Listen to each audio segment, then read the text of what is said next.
ही पूरा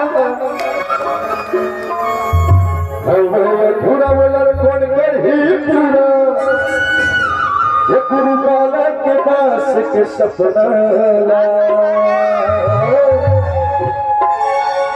सुन भाई सतनामिया कर गुरु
कैसे भुलाग सतनामी हो गए कैसे भुलाग सतनामी हो गए गुरु माला के दास के पारीला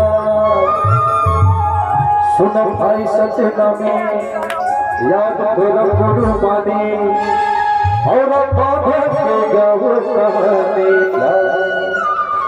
हम लोग भूले की जरूरत नहीं पड़ रही आप सब लोग बोला छत्तीसगढ़ के 90 विधानसभा सीट में 55 विधानसभा सीट सतनामी के बहुमूल्य है। छत्तीसगढ़ के 90 विधानसभा सीट में 55 विधानसभा सीट सतनामी के बहुमूल्य है। उसके बावजूद भी मैंने एक चीज अपन चयन करके भेज नहीं सकल संगवारी बड़ा दुख है यार। पर समाज भी इतना पढ़े लिखे बुद्धिजीवी इंसान है, बड़े बड़े विद्वान है, बड़े बड़े कवि राइटर है।